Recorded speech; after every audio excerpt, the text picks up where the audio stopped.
acknowledge that we meet on the land of the Gadigal people of the Eora Nation and pay our respects to elders past, present and emerging.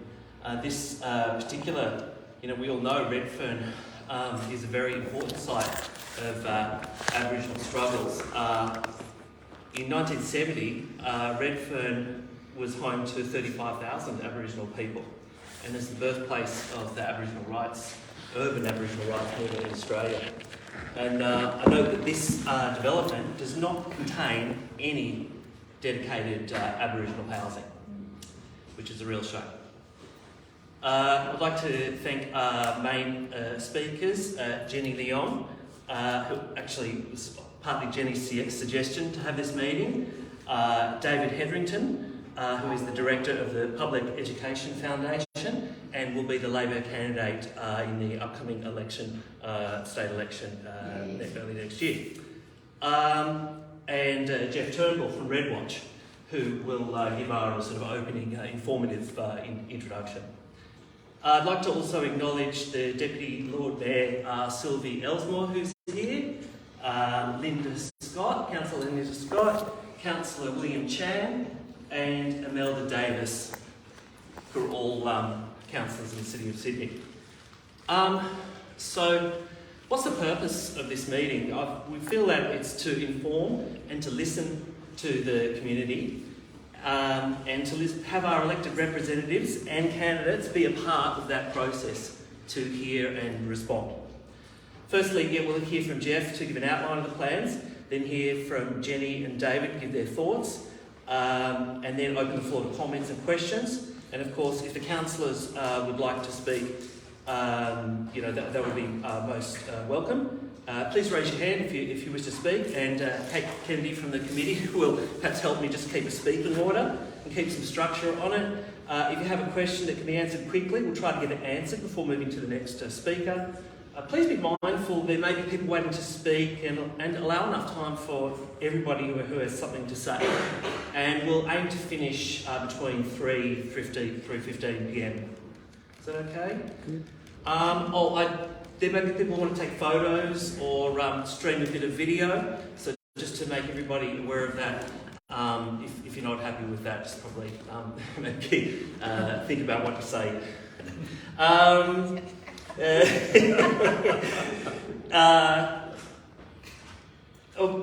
just finally, before we go to Jeff, I just want to say the official submission process closed on August 25th, and those submissions are now being published and you can read them online.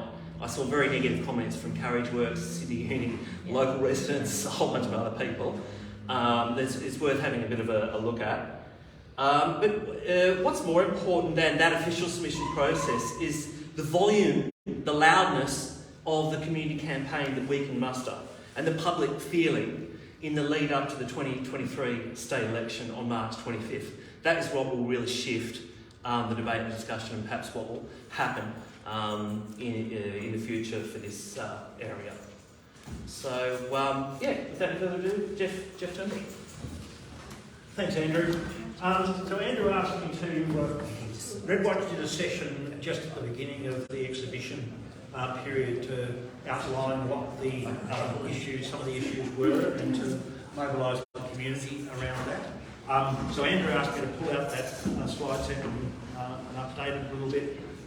And I also want to include a couple of other things that have happened recently so that people are across what's happening across the entire site. So my name's Jeff Turnbull. I'm one of the co-spokespeople for Redwatch, and Redwatch was set up back in 2004 by the Greens on one side and the Labor Party on the other to keep tabs on what happens as far as the redevelopment of Redfern, Waterloo, Eveleigh and Darwin. It was the area that was given to Frank Sarter, and he became our minister for those four suburbs. And Redwatch was set up to keep tabs on that. And part of that was because government owned a third of the land area in those four suburbs, and basically we were looking to redevelop that and try and change the area significantly. So that's where I fit in, and obviously Erskineville butts up to some of that area, like the Eveleigh rail yards.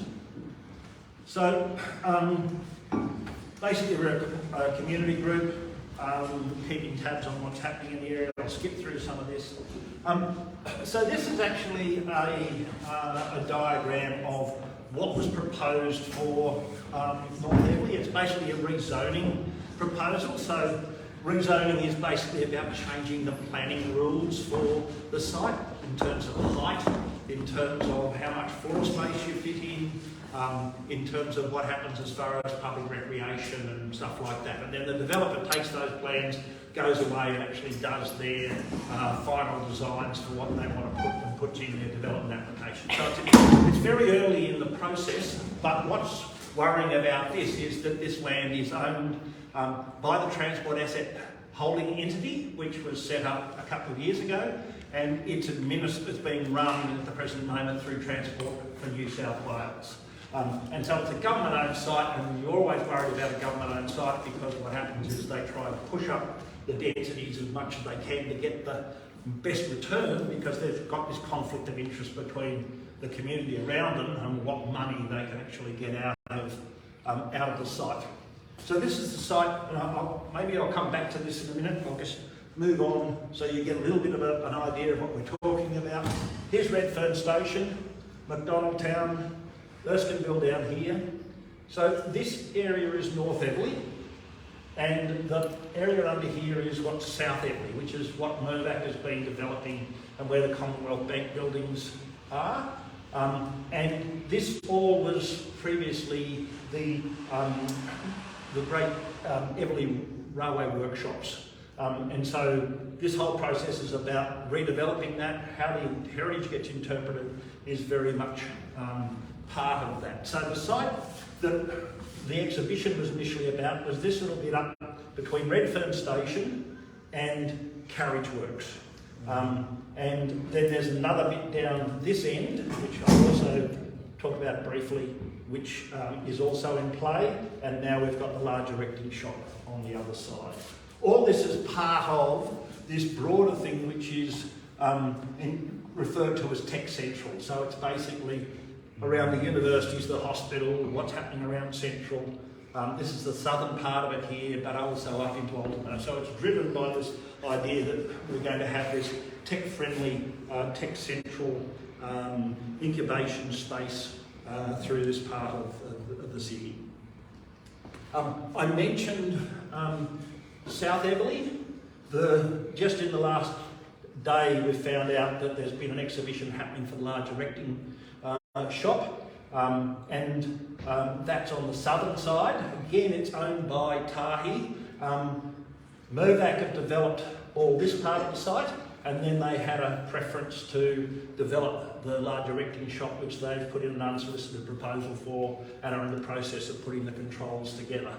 One of the things that's important about this site is many of you will be familiar with the Build a Bridge campaign, which basically talks about putting a bridge from near Carriage Works across to the locomotive workshop. And the place where that would land is basically next to this large erecting shop. So for those people that are pushing for the bridge, at the present moment, you've got about 4 days left before the submissions for the large erecting shop close, but that's the other side of the bridge. Now, the other thing I'll just say about the bridge while I'm here is that, in fact, under the Redfern Waterloo Authority, they were collecting developer contributions to build that bridge. It was one of the things on their list, and in fact, before the Australian Technology Park was sold, the government said that the Australian Technology Park would contribute towards that bridge, and when they sold it, they pocketed the money, and now they're claiming that they don't have any money to be able to build that bridge. I just go back to this slide here, which is showing in outline what it is they're proposing for the North Eveleigh site. So Redfern Station is up here, and they're basically putting massive tall buildings towards Redfern Station. These are 28, 29 stories, depending on whether they're commercial or residential. And towards the carriage work side, what's happening is that they're taking what is the paint shop, and they're basically planning to build through the top of that. This building here is given as exceptional heritage value, the same as what Carriage Works is, and the same as the Chief Mechanical Engineers building down here, but they're trying to squeeze as much floor space into this site as they possibly can, and that includes putting the floor space up through that building. So, from RepLM's side, when we gave this initial presentation, there were heritage, there was the buildings and land use and housing mix, and the public spaces and the bridge connection, which were the 4 key areas that we identified. And I mentioned the paint shop. Here you can see the heritage paint shop, that it's sawtooth roof, and on top of that is plonked this dirty great big extension to be able to fit the floor space in, and on top of that is an Aboriginal themed art piece to sort of, if you like, lipstick on that particular peak. So that's the sort of, and then I mean, then you've got various other things down here that interpret that heritage. There were major heritage questions that came up out of that development. So you can see here, here's what it looks like at the present moment. Inside you've got these, this sort of area that was used historically for painting trains, and so it's got compressed air and all sorts of other things in there to actually to do that job that it was put there. As I said, it's on the State Heritage Register, it's classed as exceptional in terms of its value. The Heritage Council came out and made some quite strong comments about the importance of the site and its opportunity to be able to do some things, and basically said a building on top of the paint shop sub-precinct risks heritage impacts and jeopardises the significance not only of that building but of the whole complex. It's a very important building, but of course, from the government's perspective, what do you do with a heritage building with not got the trains in anymore? Well, then you put some other use to it, and the heritage quite often gets lost within that. So, because this is part of Tech Precinct, part of what the proposal is that it will primarily be commercial, and there will be some residential. Now they are saying in that residential that 15% of that would be affordable housing. They're also saying that 15% is, I'm just trying to think of the word, diverse housing, right? By which they then say maybe build to rent. Sorry, I agree with you that then possibly they get the approval and the amendment, it's all commercial, like it happened in Parramatta, that building next to the station over there. Andrew, can we save our comments to the end? Sorry, Yeah. Thanks, Jerry. Please keep this in mind. Yeah, thanks, Jerry. So they've also said 15% diverse housing, which they mean either build to rent, which is an innovative form of housing that really hasn't been a huge amount of done. But they also include in that student housing as diverse housing. Now, unless it actually is housing that is going to be affordable for students, you're going to end up with yet another student complex around the place that's going to be unaffordable for most students. In terms of the land use, they were talking about 2,500 square metres for community and cultural uses, about 25.8% residential. One of the big fudges around this was what they did with the public space. So normally when you talk about public space, you talk about a public area that is a recreation. Oh, sorry, I've got myself a little bit ahead of myself there. So this is what they're talking about in terms of open space. But these aren't sort of a park or spaces that are really usable. This area down here, for example, is basically a dressed up access road for people to be able to get into the site. So the access road here is too steep, so to be able to get at grade disability access, they basically put a path that zigzags backwards and forwards and uses up an awful lot of that space because of how they've done it. These spaces down here also are not sort of spaces that you can use as large spaces for doing things. And what's more, none of this is dedicated as recreation space. It's basically because the government doesn't want to pass this over to the City of Sydney and have a real part out of this, you end up basically with a space that they curate and they continue to control. So the community doesn't even get that public space out of that. I mentioned briefly the housing mix, which is 30%, and of which half of that is that diverse housing, which no one's quite sure what that will do or what it will deliver. I will keep pushing ahead. So we welcome that there's public space in there, but the question is that space really going to be usable for the community? And that's an area that there was a lot of comment on. One of the big issues that came out of this, and I mentioned it right at the opening, is that there was this proposal back in 2005 for a linking to go between North Eveleigh and South Eveleigh. And this is basically going from near carriage works across to where the large erecting shop is. Almost everybody is pushing for that. Mirvac wants to see it, University wants to see it, because if you go from one side to the other, it takes you about 20 minutes to walk all the way around, where you can go across here in about 3 or 4. Right? So it really changes the way in which Waterloo, Alexandria, Erskineville then interact with Darlington and the university. Now, the proposal when it came out basically said it was possible to put this in, but it was not funded. And it was out of scope of the proposal. It's also out of scope of the proposal on the other side of where it lands. So that's a key thing from the community's perspective that would make a huge difference to the way in which our communities operate across that space. I might just skip through. So New South Wales government is investing in Redfern, it says. So explain why the floor space in this proposal has been increased by 39%. Why is it only 15% affordable housing and no social or Aboriginal housing? Why is there a need to endanger the site's heritage by proposing a building on top of the paint shop? Why will the site be privatised? Because it's not going to, as just said, it's not going to give you a public park.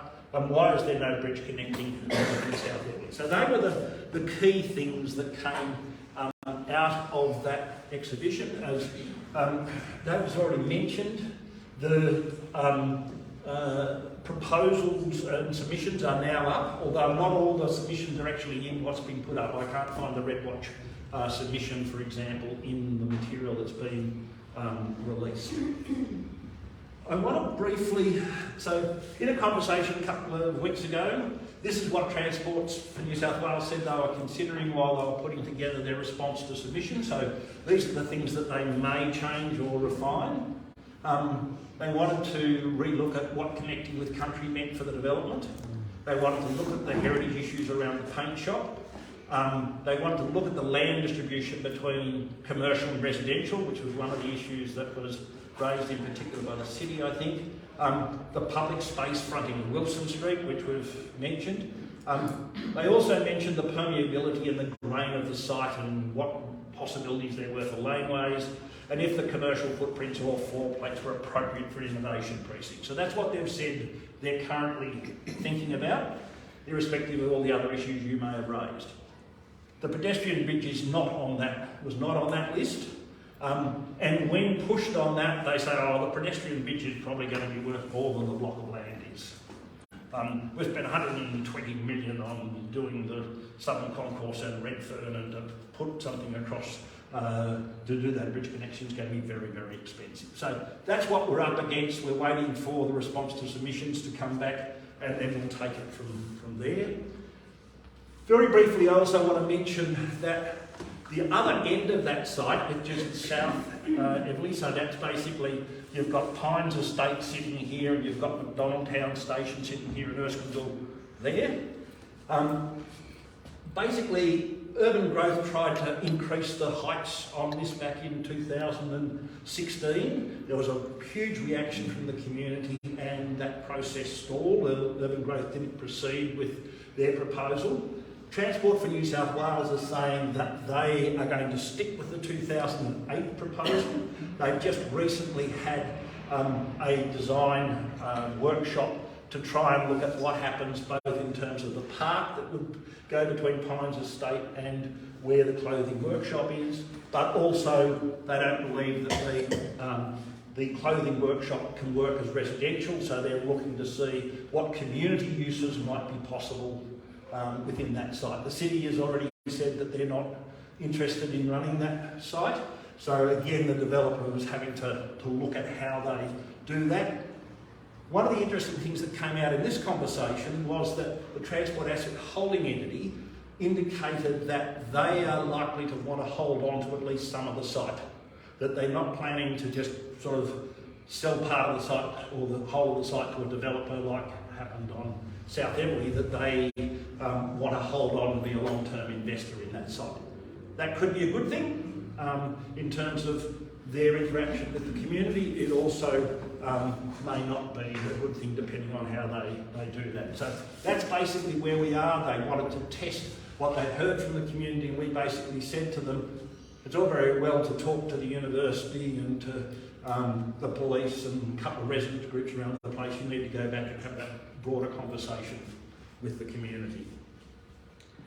The other thing I just want to end on is the large erecting shop. So this has gone on exhibition apparently 3 weeks ago. We've just found out about it. It goes off exhibition on Thursday.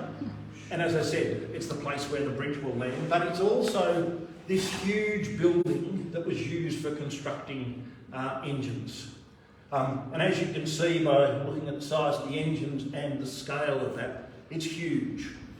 What the proposal is to put, if you like, put a 3-storey building inside this space, 2.5 times the floor area, to actually go in as floor space into that. Now, one of the concerns from some of the rail heritage people is that this area is the last area that actually connects to the rail system.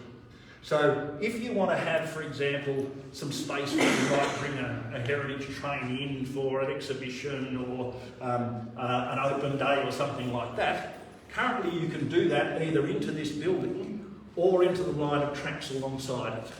The proposal is to remove all that entirely and to put these internal floors within this building. And one of the big problems with this is that you lose the scale of this building unless you actually have some good sight lines through that. So I only found out that about Friday evening, haven't had a chance to go into it, but I'm alerting you to it. And it's all part of, again, it's Tahi owns it, it's all part of government trying to push things through before the election. So that'll be me. Thank you very much, Jeff, for the excellent and informative presentation.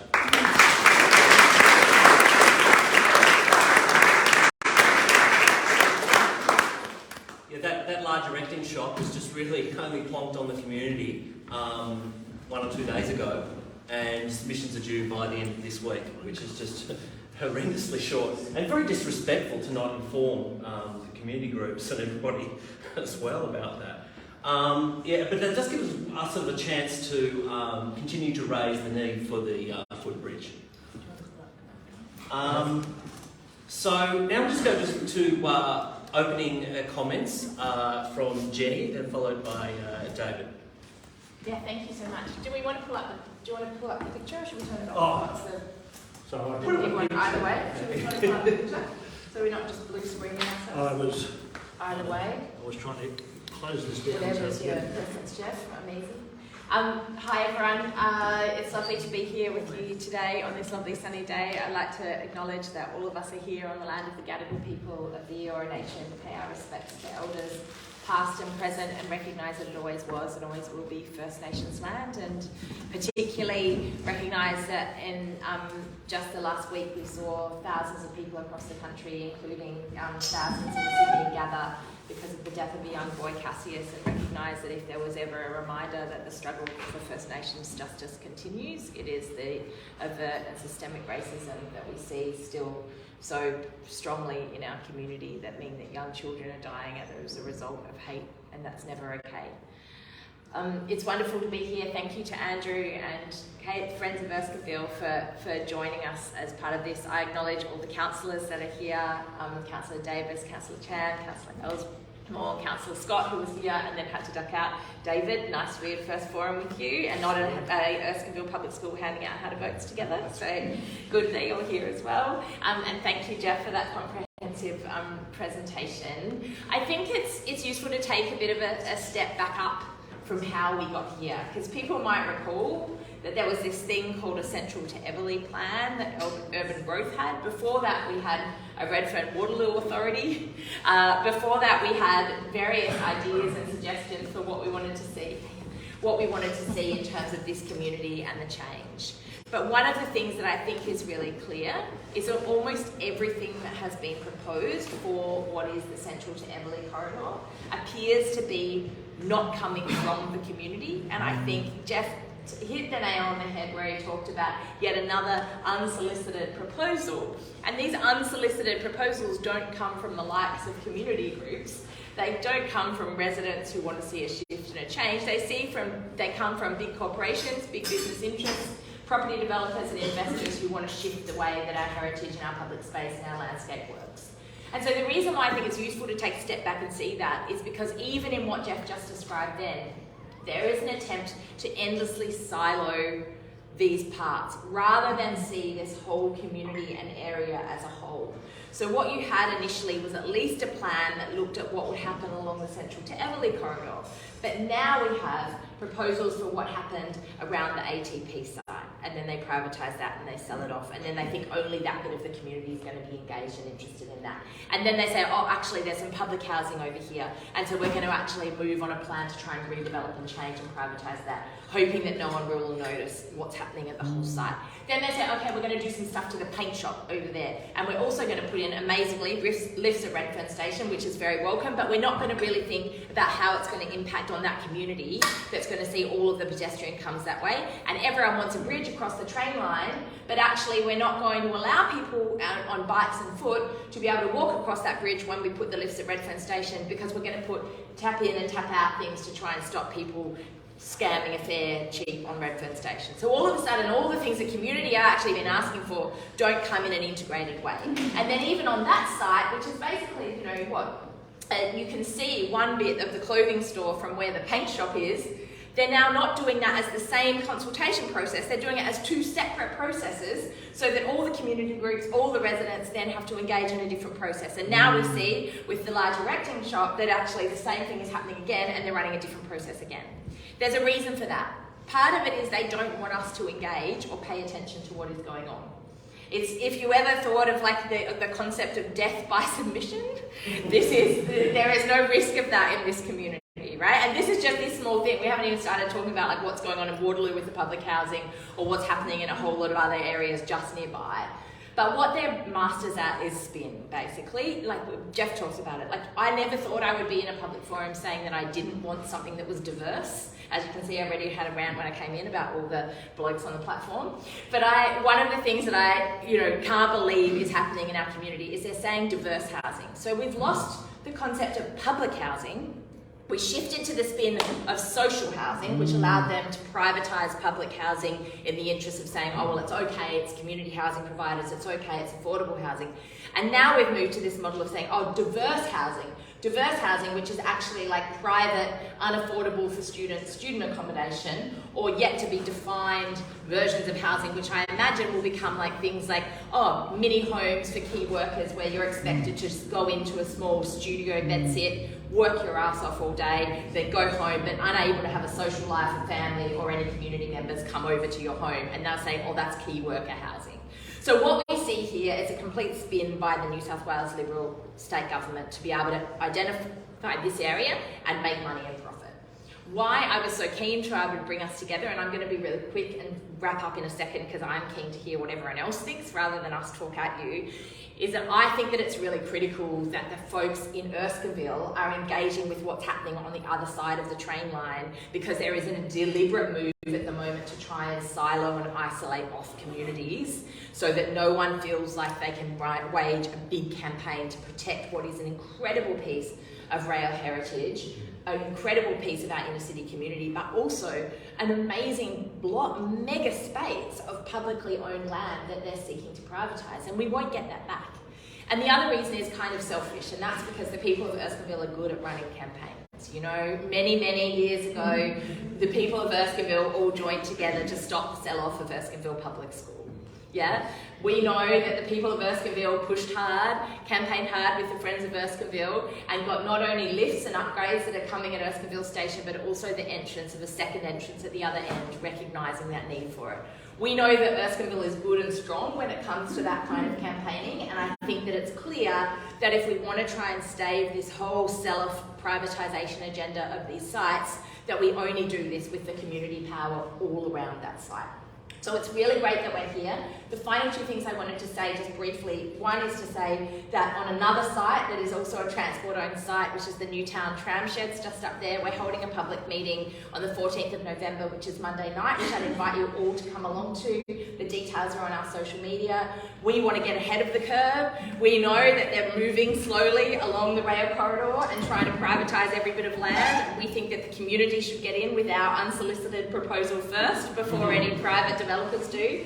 And then the other thing that I just wanted to touch on really briefly, which is something that Jeff mentioned and is key, is that we know what public space and recreational space and open and green space really is. And whenever you look at any of these plans, what they actually mean is like privatised retail or hospitality space where you don't feel welcome if you don't have the money to be able to pay for a $12 glass of wine or a $4 or $5 coffee. And that's not the kind of space that is community space in our area. And I look with horror at what happened to the ATP site and the fact that we sat there and they said, oh, but it's going to be open, the community can come in and out and feel welcome. Well, unless you're of a certain income, unless you feel like you're welcome in that space, then community members who are vulnerable, at risk, who don't have that access to the same disposable income do not feel welcome in those spaces. And so I think as a community, when we're talking about public space and open space, we need to recognise that that doesn't mean cafes and shops. That actually means places where commercial outfits are not trying to make profit out of our community's interest. And so I'll leave it there, but really keen to open up to questions and discussions, and really keen to do whatever we can to try and unite the communities all around this area so that we can make sure that none of this space is privatised and sold off. So thank you very much.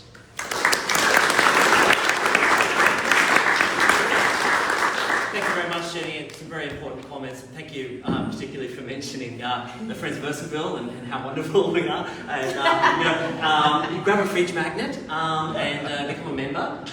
Or if you scan the code, that automatically sends a petition type email about the Build a Bridge campaign to the Minister for Active Transport, but also adds you onto our mailing list so we can keep you updated and keep you involved in the community campaign. Our next speaker is David Hetherington. Thank you, David. Thanks, Andrew, and good day everyone, and thanks for coming out on a sunny Sunday afternoon. I too would like to acknowledge that we're meeting on the lands of the Gadigal and Gadigal people and pay my respects to elders past, present and emerging, and any other Aboriginal Torres Strait Island people here in the room with us. I acknowledge our fellow councillors, Jenny, and of course Friends of Erskineville. Thank you very much for putting on the event today. Look, I think one of the great tragedies of Australian public life over the last generation has been the addiction of governments to privatisation. And you can look across the spectrum and we have sold everything that is not bolted down, whether it's vocational training and TAFE, whether it's public transport, whether it's our prisons. We've privatised, and Treasuries have driven a privatisation agenda that touches absolutely everything. And the scarcest and most valuable asset that the public retains is land. And governments know this, and treasuries know this in particular, and they are looking to sell off whatever blocks, wedges, triangles of land they can find. And this block of land we're talking about here is one of the last significant undeveloped blocks of land in the inner city. And so Treasury and Tahe look at this with dollar signs in their eyes. And just a quick point on Tahe, that the Transport Asset Holding Enterprise that owns this site is a particular accounting ruse that the Heritage government decided to take out of the public finance, out of the budget, and set aside. And it has a kind of corporate mission to self-fund. So maximising what Tahe gets from sites like this is absolutely top of the agenda. We're the people who lose. So if you maximise the value you can get out of that site by selling it to a developer and promising very high density, very high floor levels, that's a one-off transaction. Jenny rightly talked about how good we are here at campaigns in Erskineville and what happened with our school. Well, the rationale of the government back in the day to sell this school and others was the same, to get the land value. Just imagine what would have happened had we sold this school. Yes, there were 30, 40 students at the time. Now there are 417. You know, this land can't be reclaimed once it's gone.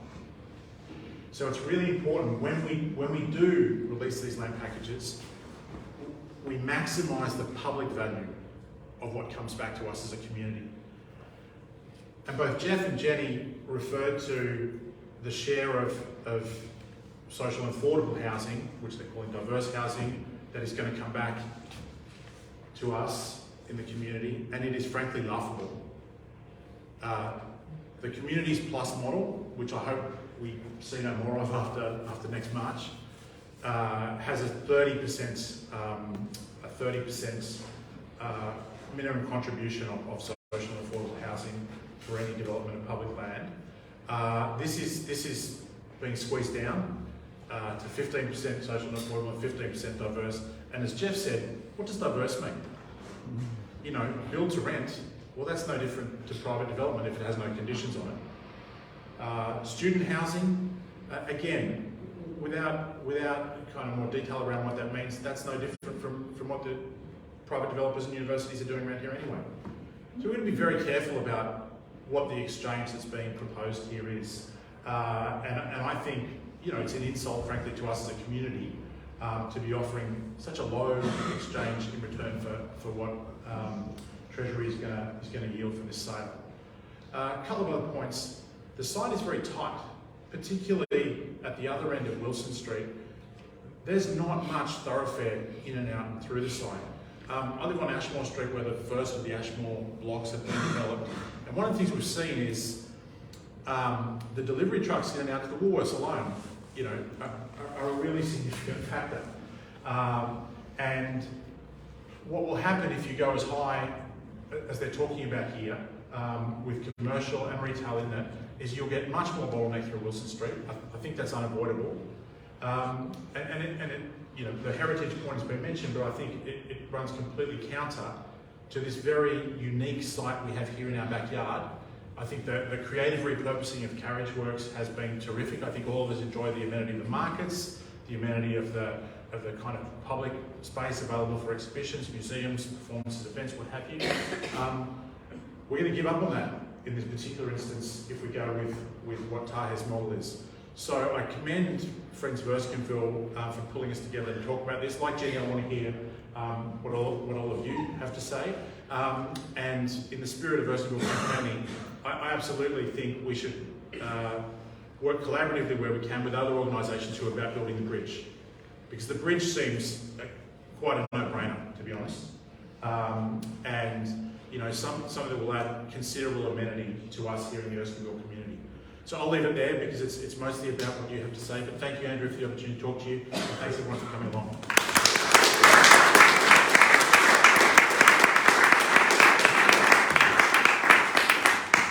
Okay, we do have three City of Sydney councillors with us. Deputy Lord Mayor Sylvie Elsmore, William Chan and Imelda Davis. Would any of you three like to make a comment as well? To be honest, Andrew, I'm really happy if people have been listening to some of our wonderful speakers for a while. Perhaps if we can answer some of the questions. I don't want to speak for other councillors, but I'd be really keen to hear other people's questions, and then if we can add and assist. Okay. Imelda? Yeah, no, I'm fine with that. William, you I'm did happy have... with that approach. You're okay with that? To Okay. listen first. William did ask to have a word, but at some point in the conversation, raise your hand and please contribute. Yeah. So, Kate and I would just kind of take comments from the audience, a bit of a speaking order. So as I was saying before, if you've got a question or a comment, please speak. If there's a brief question I think might be answered by one of the panel, then we'll try to answer that quickly. So please, then state your name and. Hi, I'm Joel. I'm a resident. I've actually been part of the Save North Eveleigh Action Group. So thank you so much for hosting this. I think it's excellent. I guess I wanted to ask, and this is off the back of a meeting that we had with the City of Sydney and their proposal. Is what was approved for the site in 2008, and I guess what they're moving forward with for the clothing shop or clothing district, is that the best outcome that we can expect for the site? Because that was the impression that I got from the City of Sydney, was that level of density and that those plans were approved in 2008. Is that, I know that they need to put the DAs in, but is that what is going to be delivered for that site, or yeah? You want the technical answer or the political answer? Well, I'm just interested because it was a little demoralising that was kind of hey, that's the best that you can expect. I'll give you the quick political one. Jeff can give you the technical one if you want. The quick political one is that they keep proposing things for this area over decades, and everyone engages in submission processes, and they say they're going to do all of these things, and then half of them just go in a drawer somewhere as plans that everyone engaged with them. Other stuff gets destroyed really quickly and they move. So I think politically nothing is set in stone, even when they have approvals or even when they go with these big glossy plans and you get all the flyover things and whatever, then you see nothing of it and things disappear for a while and then they come back with another one. So I think politically, between now and March, we have a real opportunity to push to say we're not okay with this, we're not going to just take it as this is slightly better than the other bad version that was being suggested. That said, there's a whole lot of technical process that people should still engage with as part of that. So my response would be, were people happy at the time when it was put in place, when basically the RWA decided this was what was going to happen? No, they weren't. They didn't feel it was appropriate for the site. But what we've seen with urban growth when they came back in 2016-17 was that they tried to push it up. There was a huge backlash from the community. And it still surprises me that we actually won that one, that they walked away from that bit. But the bit down towards Redfern Station, because of its proximity to a major station, they are looking to push up. But I think it's pressure from the community that actually changes stuff. So the large erecting shop which we're talking about, it is still there because people thought that putting a 12-storey building there was not appropriate. And it wasn't going to fall down and that they needed to do it, and we managed to save that building. We're now having a fight about what we do with that, but at least it's not another 12-storey block of flats, which was what the RWA initially proposed. Yeah, I think it's because, I get the sense from the City of Sydney that because these certain density levels were approved in 2008, that is the expectation for what, should go on that side. Which to me is disappointing, but so, got to be careful on this, but the City of Sydney planners have their views for what should happen. They're under pressure to try and put stuff into the area by the state government as well, and that doesn't necessarily mean that reflects what a community might want or what might be appropriate in that space. So.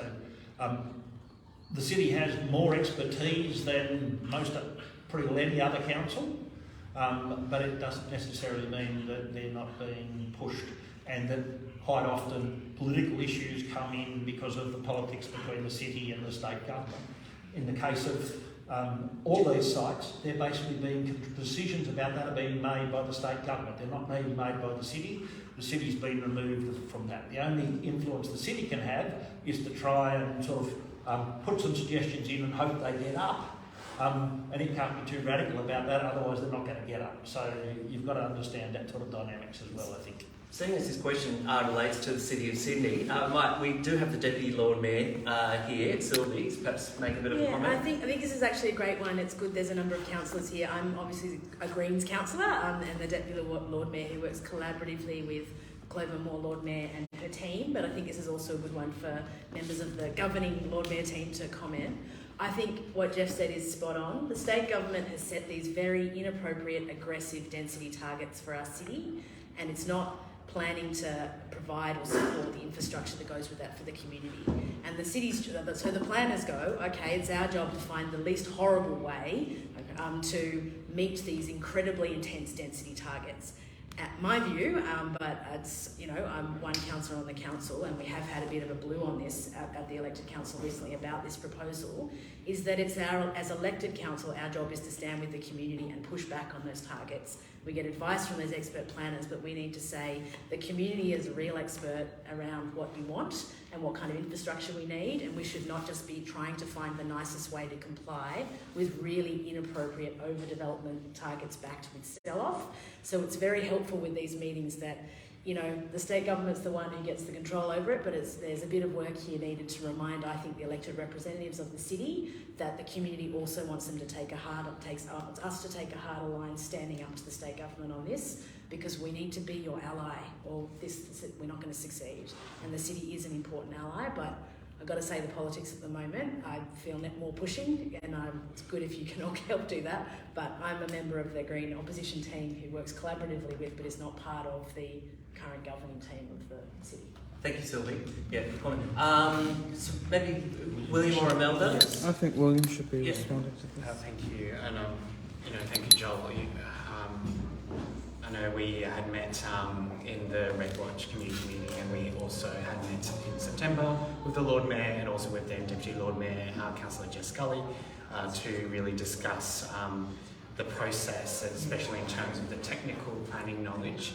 I'm an architect. I'm also an urban planner with over 10 years of experience, especially in terms of master planning, strategic planning, in terms of how we can ensure that we create the best outcomes, the right outcomes that's community-led, and it's driven so that we can ensure we include the community.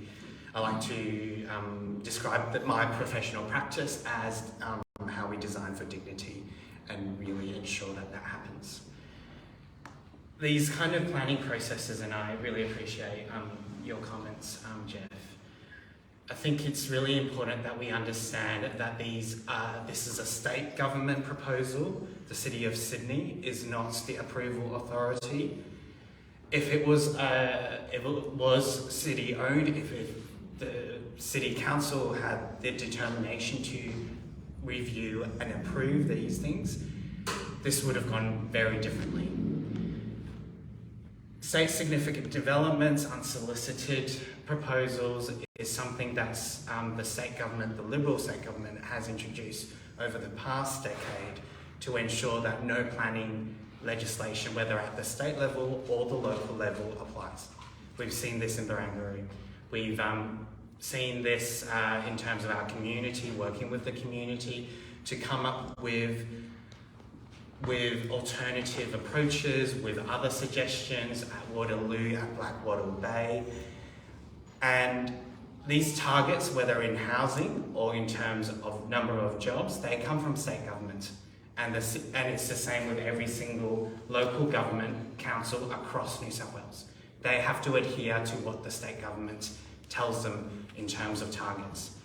We have to work best with the community to ensure that there is still amenity in terms of public spaces and that it is in the public interest. And I think that is the fight that allows us to ensure that it is a better outcome. We've seen in the Waterloo precinct as well as Blackwattle Bay, our city staff relying on the expertise of planning, but also relying on the understanding of the community's strategic plan that we have done over the past many years. for us then to be able to advocate and champion other options and suggestions so that we can move the discussion along. We have to open up this planning system so that the community gets a say. And we've been defending that community consultation and that public space, the public amenity in the community's interest so that the state government can actually start listening. And doing so by relying on the planning expertise. I want to also talk about dimension in terms of the land use. This is a land use change. But the state government hasn't even complied with their own scheme in terms of their vision for Tech Central.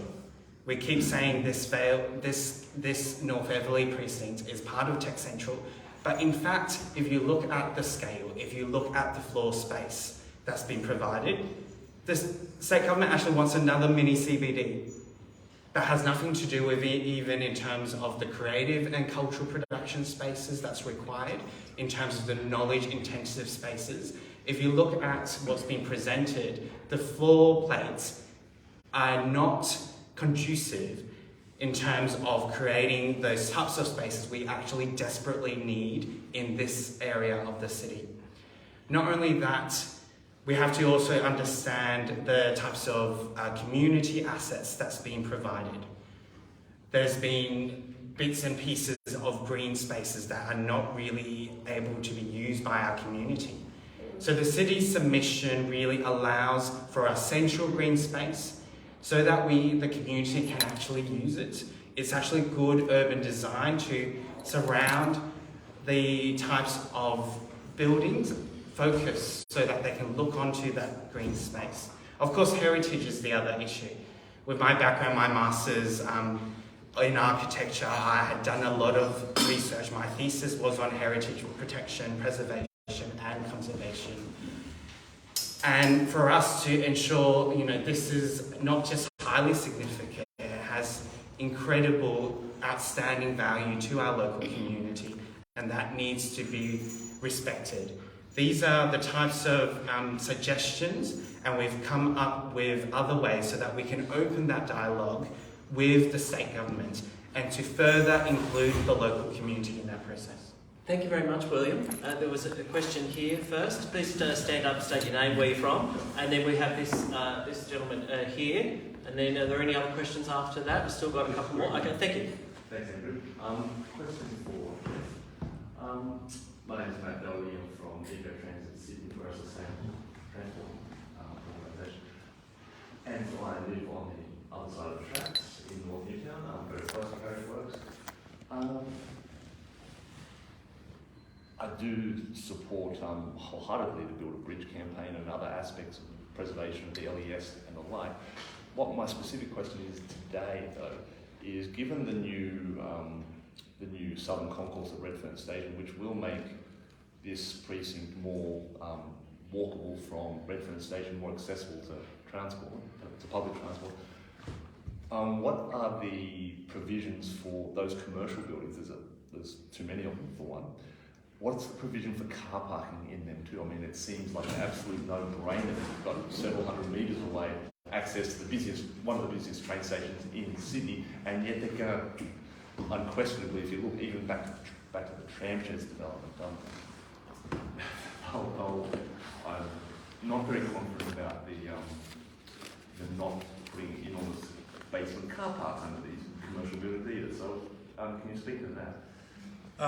William might have the figures there, but the North Eveleigh side has to actually make provision for a reasonable number of rail employees parking, in addition to some parking on the site.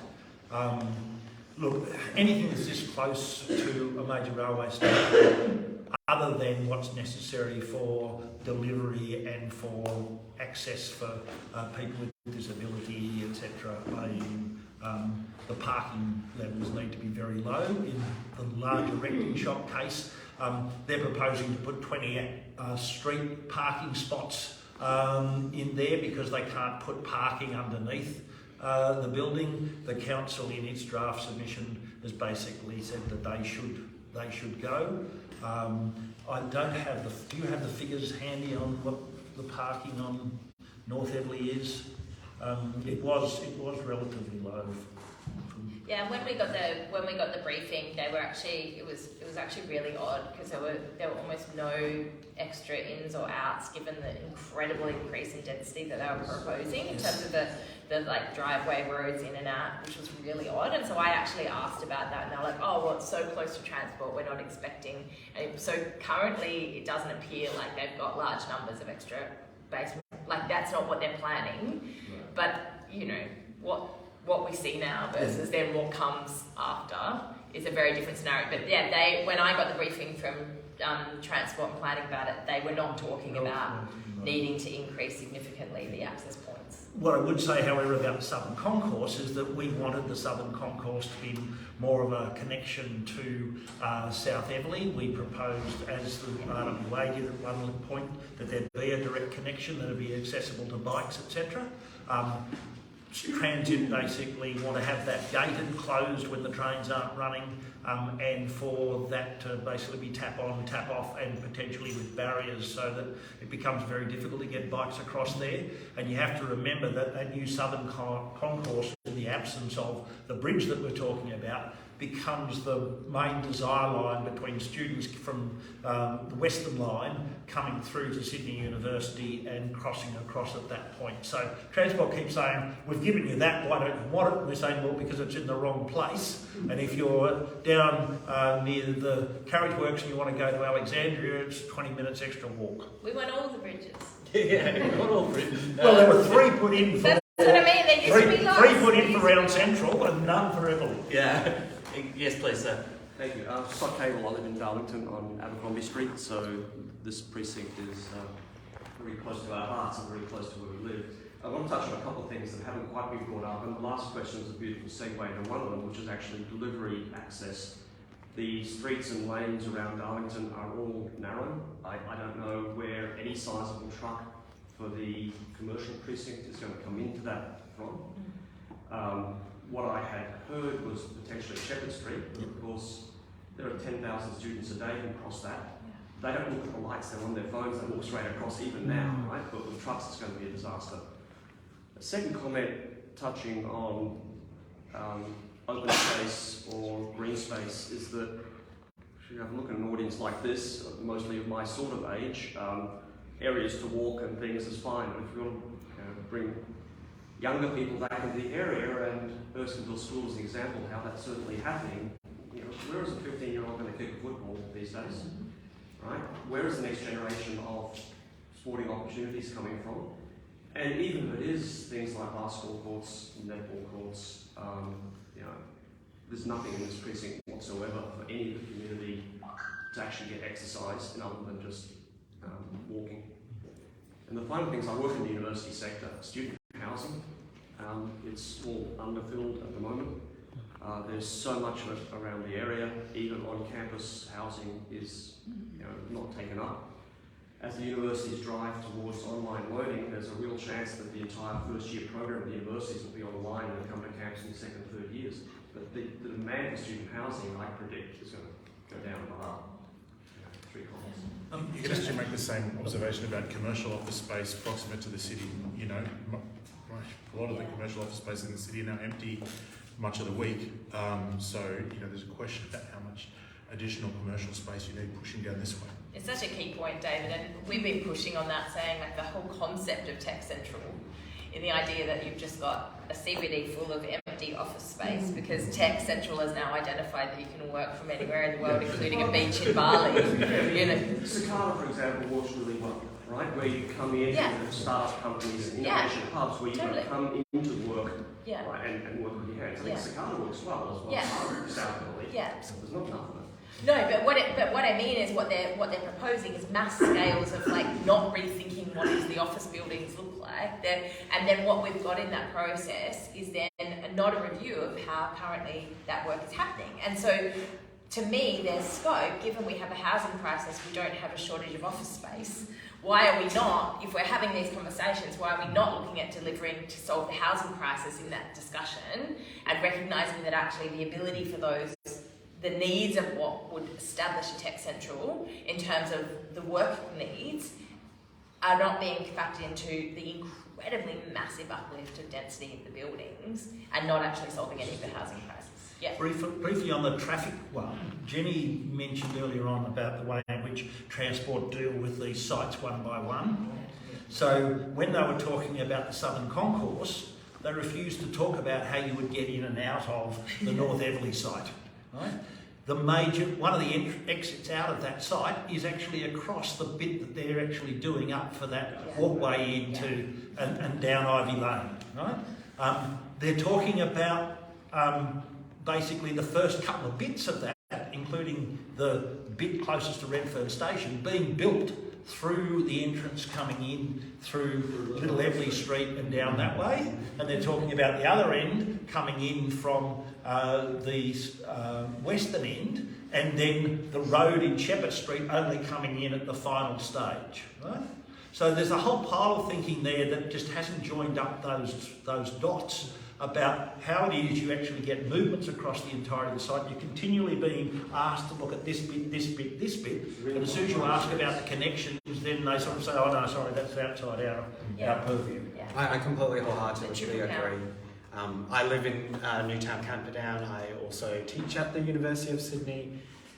For me, I'd raise both these issues in terms of younger people, children, play, recreational, having proper green space that is actually part of the land zone for recreational rather than mixed use zoning, to actually defend and ensure that in perpetuity it will continue to be zoned for recreational green open space. I had mentioned that when we were briefed, when councillors got that briefing from Transport about this proposal 3 weeks out from the deadline, I raised it again at council.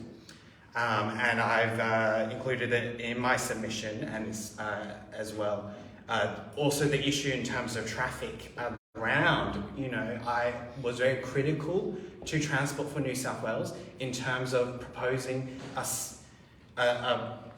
the scheme that is based on a red line site boundary. It didn't look beyond their site, which I was quite shocked about.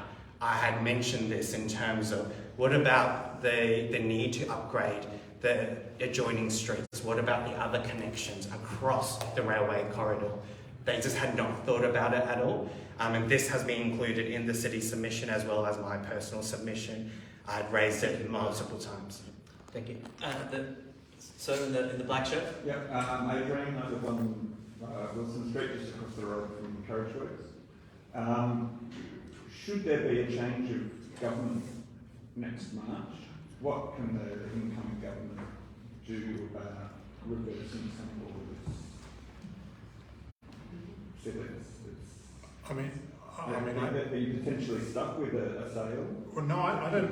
I think this proposal is still relatively early in its set of discussions. Look at Redfern Waterloo and how long that has extended. Yeah. As I said, I think parts of the current framework will be gone. So, communities passing 30/70. And the other thing that has come up several times here is the unsolicited proposal idea. If you remember back, I think the first unsolicited proposal was Packer lobbing in Crown into Barangaroo, and look at what that kind of debacle, not just in that site, but across the kind of development spectrum that's led to. So state government is clearly the key actor here, and I would be arguing that a change of state government is what we need to get this proposal here changed, because if we have a Perrottet coalition government returned, the trajectory of this will continue along its present lines. Holly, you have your hand on? And then the lady over here, next. Just be aware that we're kind of coming to 3:15 where we wanted to close up, so just try to keep your comments really brief. And yeah. Holly Rivera, personally, and David started answering the question that Adrian raised. Here we have, I don't want to feel powerless, I need to say that straight away. And at the moment I'm feeling, from what I'm hearing, a little bit powerless, because I'm not sure where all the community action that we've been driving is going. We have sitting here an MP, we have councillors from City of Sydney. You are organisations with power.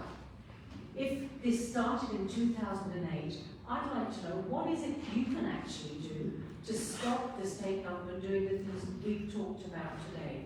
You have power, I want to know that how you can use it. Moratoriums or, you know, whatever it is you can do when you've got skilled people and powerful people.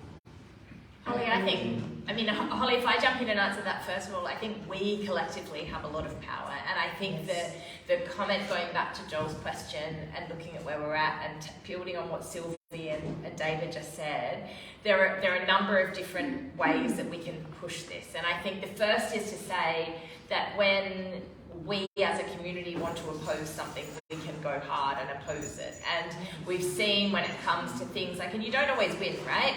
You know, the public housing at Millers Point got sold off, but it's not to say anyone shouldn't have campaigned against it. You know, West Connect was a disaster, but it's not to say we shouldn't have campaigned against it.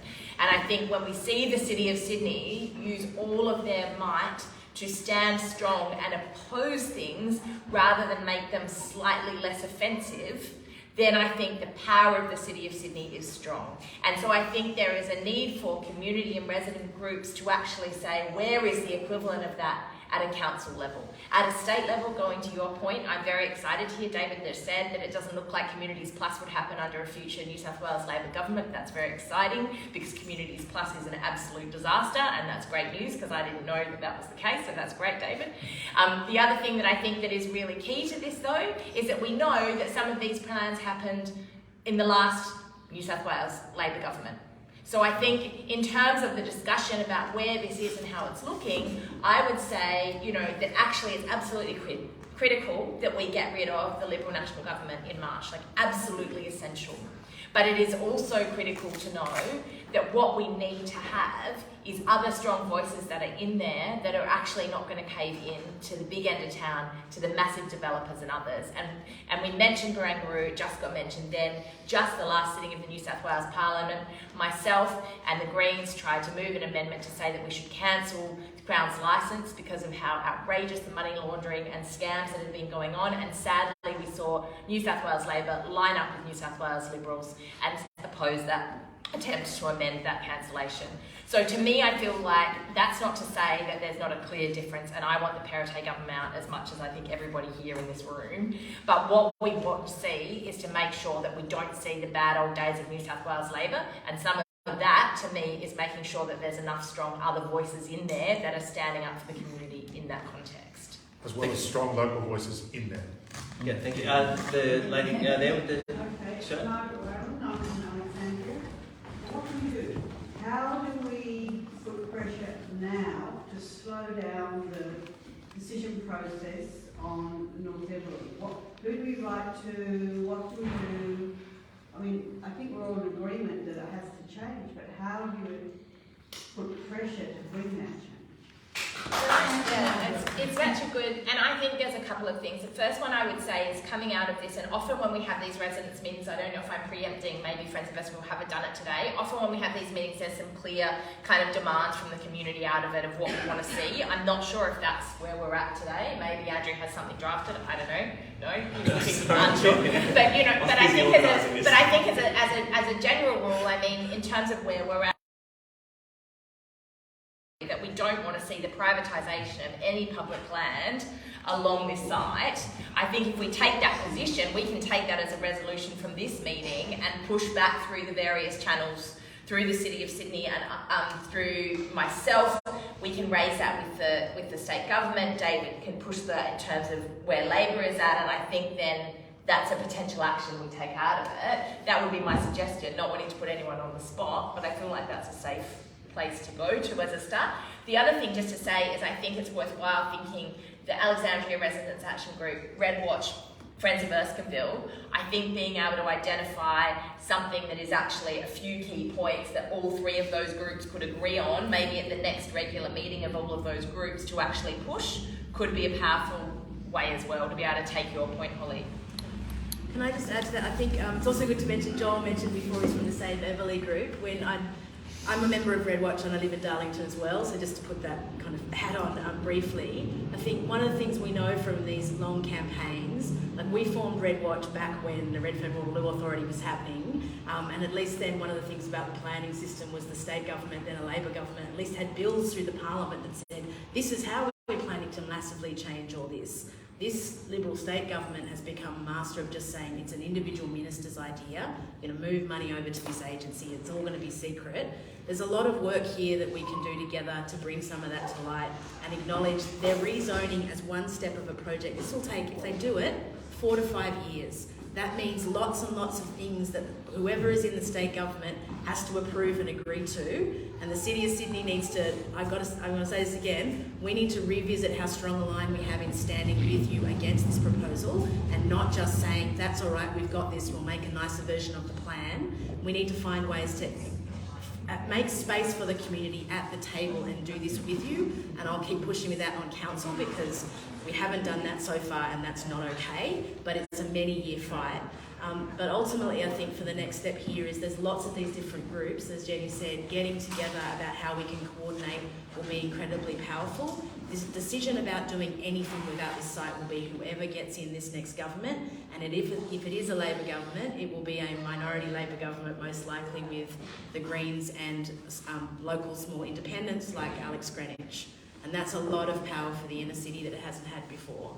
So now is the right time to get organised. They've told us what they want to do. It's going to take years and years, but now is the right time to mobilise, and we can do that. So it's about, I think, about keeping that pressure up. I mean, that's what RedWatch basically did from when we were set up, was to try and make sure that you kept things in the public eye and people kept complaining about stuff and saying we're not happy with this.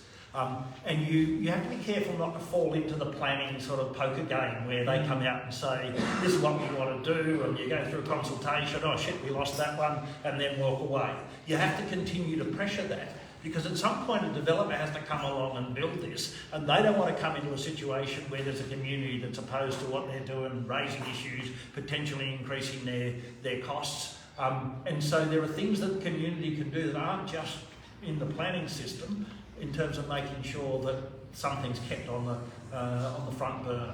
And the bridge petition, for example, has been one of those things where those three groups have worked over a period of time to make sure that keeps just getting pushed and pushed. We know they don't want to do it. We know that they think it's too expensive, but it's a no-brainer as far as the community is concerned. The community just needs to keep pushing that in the same way as saying not selling off, scarce public real estate in the inner city. Absolutely right. I mean, it's a continued progression in terms of that process. The Lord Mayor has written and continued to advocate and champion in terms of that bridge.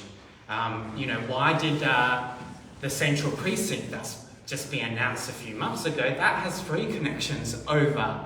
They've got 3 bridges because, corporate interests allow that to happen, and that's not fair for our local communities when we can't even get one active transport bridge that is publicly accessible for us. We have to also look at how the city has been fighting in terms of ensuring that we stand with the community, relying on the expert planning knowledge, and as we've seen in terms of Blackwater Bay, as well as the Waterloo Estate. Yes, it's not perfect, it's not the ideal outcome that we would have ever have wanted, but we've been fighting and we're still continuing to push that with the community. That's not over yet, and it's the same with the North Eveleigh precinct. The next steps really, and we're calling on, as the public submissions are put onto the website for us to review all of that work. The Transport for New South Wales will now respond based on the public submissions. We want those responses to allow us to then really come back again and continue to push for us to come together, our resident action groups, our community groups, so that we can continue that conversation but come up with solutions in terms of what outcomes the community deserves. Thank you. Just to also respond to that point, I think to the extent the conversations continue between Friends of Erskineville and ARAG and RepWatch over the coming months, being able to shrink down the argument into a handful of powerful, simple points: the bridge, the density, the heritage, the insulting level of low public housing and specialist housing for Indigenous people for victims of domestic violence, disability support. I think boiling it down, the ask or the argument, into some key propositions like that, to the extent we can do it, is powerful. There's a couple of comments over here, and just in the interest of gender balance also, please, go ahead. Yeah. Quick question. So it looks like it's very much all at planning at the moment, but what is the current proposed timeline of actually starting the build, from the developer's perspective? When, like, the actual build itself will take years and years and years to complete, but so at the present moment, South Eveleigh is more or less finished. That's done, dusted, built, finishing touches being put together. The rest of the site is in the early stages of planning. So you've had basically a rezoning proposal for North Eveleigh and for the larger erecting shop.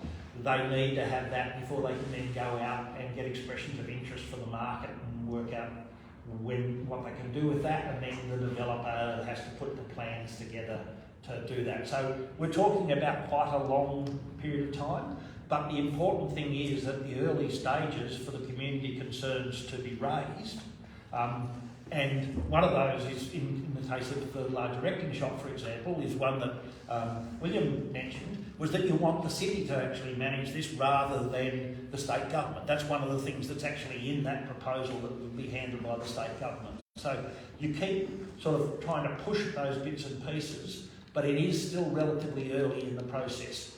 In the case of somewhere like Waterloo, Land and Housing have gone out and got initial expressions of interest, and they're in the process of short-term doing that, but that's still 12 months off before they actually put a developer, 18 months probably or more, given what will happen with the state election. So there's time still to jump up and down about this and try and influence what's happening. Was there jump up and down too? I mean, do we send letters to you? Do they go to somewhere in the state government? They go to council? Yeah, look, I think there's a number of things. Maybe out of this, if there's an agreement of this meeting, and then we push that, maybe Friends of Erskineville then write to the Premier, write to the Minister for Planning, write to the Minister for Transport, and say, we had this meeting, this is what happened, this is what the community is demanding, so that they hear directly. Because obviously the people here are in large part already convinced, understanding with the community concerned about it. Absolutely. But I think the other thing is just in terms of those individual submissions, and I think this is key, the more submissions they get, the better, and you don't have to be an expert to write a submission. You can actually just write a submission saying, I think that there should be a bridge here, or I don't think this should happen, or I think this should be affordable housing, or whatever. And so maybe Friends of Erskineville can actually put up the list that's currently there on their social media, which is actually, this is the deadline for this one, this is the deadline for this one, and Jeff's got all of that linked to the RedWatch site. So there's also an election coming up, so that gives you a good opportunity to be voting. Yes, you're not in a marginal Liberal seat. The Liberals don't put up candidates. They put up what they call wood ducks in these seats to basically funnel people into the upper house. But that doesn't mean that you can't use the election to push.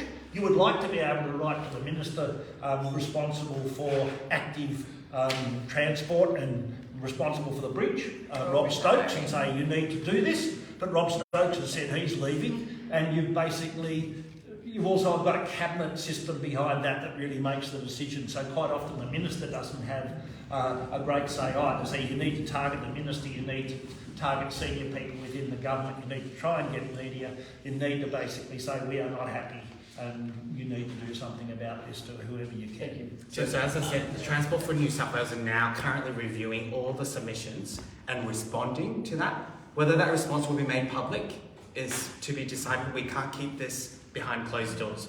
So the first thing the city is doing is making sure that there is another public exhibition of Transports for New South Wales response, so then we can then respond back to them.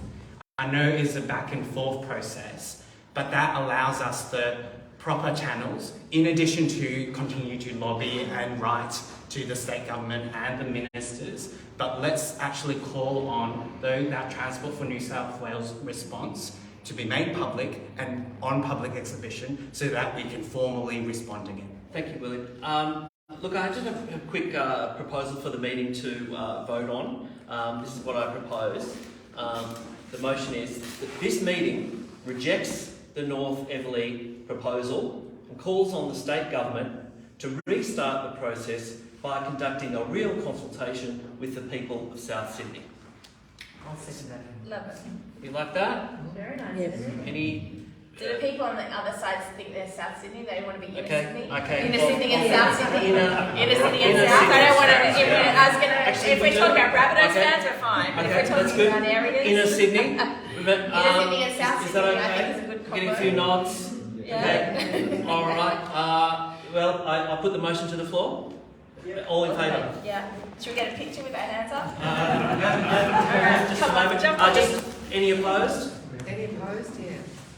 No? The only Okay. thing that it doesn't do, it excludes the clothing shop and it excludes the most recent one on the southern side.